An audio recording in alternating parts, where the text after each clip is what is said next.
Terima kasih Dr. Raisa. Saudara-saudara selamat sore. Hari ini kita akan update kembali data yang kita himpun dari pukul 12.00 waktu Indonesia Barat kemarin sampai dengan hari ini di pukul 12.00 waktu Indonesia bagian Barat. Kita telah melaksanakan pemeriksaan spesimen sebanyak 12.756 spesimen. Pemeriksaan ini seperti biasanya setiap pada hari Senin pasti akan menurun dengan drastis karena beberapa laboratorium kita di hari Minggu tidak melaksanakan operasional pemeriksaan, sehingga hanya terbatas pada pemeriksaan yang dilaksanakan oleh jejaring laboratorium Kementerian Kesehatan. Sampai dengan saat ini akumulasi yang sudah diperiksa untuk spesimennya adalah sebanyak 928.238. Dari pemeriksaan ini kemudian kita dapatkan kasus konfirmasi COVID-19 yang positif sebanyak 1.209 orang. Sehingga sekarang akumulasinya menjadi 64.958 orang. Kalau kita perhatikan sebaran kasus dari kasus positif yang kita dapatkan di pemeriksaan pada periode sekarang, Jawa Timur melaporkan kasus baru sebanyak 308 orang. Namun bersamaan juga melaporkan kasus sembuh sebanyak 104 orang. Kemudian DKI Jakarta melaporkan 232 kasus baru dan sembuh 373 orang. Jawa Tengah melaporkan kasus baru 127 orang dan sembuh 60 orang. Kemudian Jawa Barat melaporkan kasus baru 126 orang dan sembuh 16 orang. Sulawesi Selatan melaporkan kasus baru 84 orang dan 79 sembuh.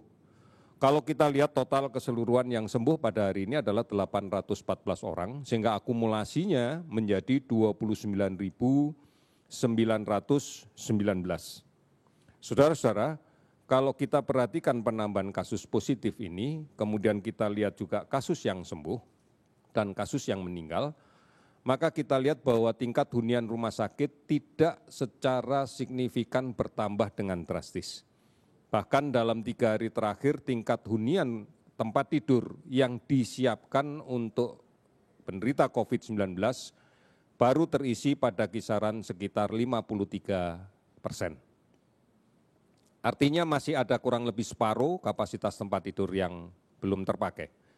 Ini kita yakini karena ternyata kasus positif yang kita temukan dari hari ke hari yang berasal dari beberapa provinsi saja, ini adalah kasus yang didapatkan dari pelaksanaan kontak tracing yang agresif, yang kemudian dilanjutkan dengan pemeriksaan laboratorium yang masif. Inilah yang kemudian kita temukan kasus-kasus positif dengan gejala yang minimal, bahkan tidak ada indikasi untuk dilakukan rawatan di rumah sakit. Sehingga kita memberikan saran kepada yang bersangkutan untuk melakukan isolasi secara mandiri dengan tepat. Dan ini yang kemudian menjadi kunci keberhasilan kita untuk kemudian menghentikan penularan sepanjang isolasi dilaksanakan secara ketat. Kita menyadari sepenuhnya bahwa belum seluruhnya bisa kita temukan. Kemungkinan masih ada yang kasus positif belum teridentifikasi dan berada di tengah kita. Oleh karena itu maka protokol kesehatan menjadi kunci untuk menjawab kemungkinan yang paling benar agar tidak tertular. Setiap orang harus mematuhi untuk menjaga jarak. Setiap orang harus mematuhi untuk menggunakan masker dengan cara yang benar. Dan setiap orang harus rajin mencuci tangan. Kalau tidak, maka akan sangat mungkin untuk terinfeksi dan kemudian akan menambah kasus positif.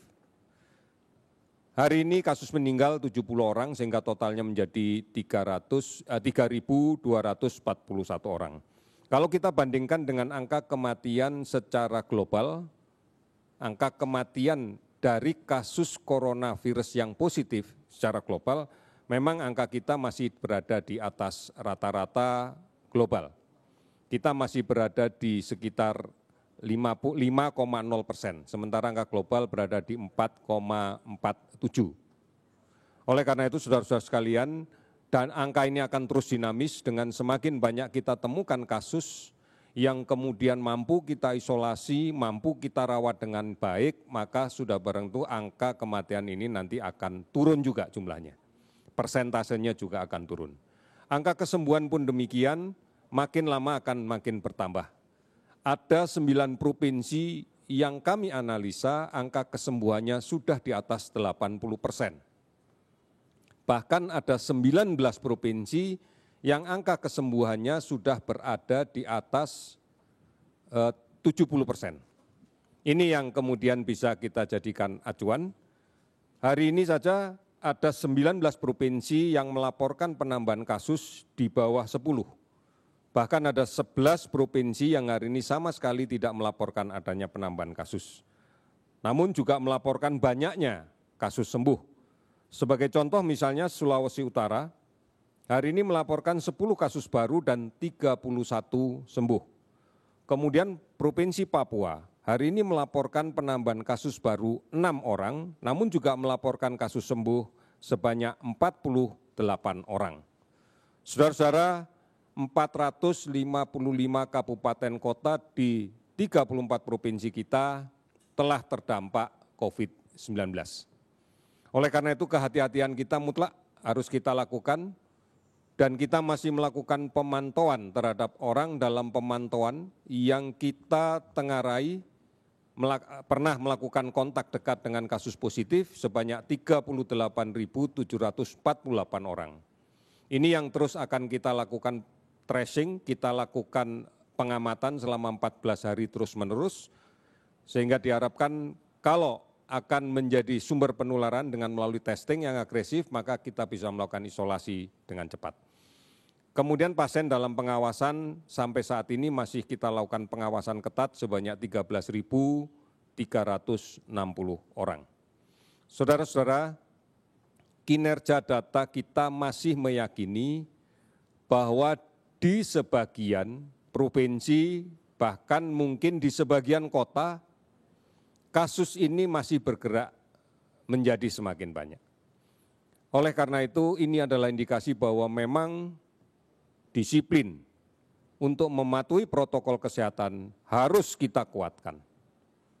Kita sudah waktunya untuk saling mengingatkan. Sudah waktunya untuk berupaya saling melindungi agar pemutusan rantai ini bisa dilaksanakan dengan efektif. Patuhi protokol kesehatan, ikuti berita tentang COVID-19 ini dengan saluran-saluran yang benar. Insya Allah dengan cara yang seperti ini kita bisa bersama-sama untuk terintegrasi, konsisten, menjalankan protokol kesehatan sehingga COVID-19 bisa lebih terkendali dengan cepat. Kita sudah membuktikan di banyak provinsi bahwa banyak yang sudah terkendali. Oleh karena itu, yakin kita bisa melaksanakan ini. Kita pasti bisa. Terima kasih, selamat sore.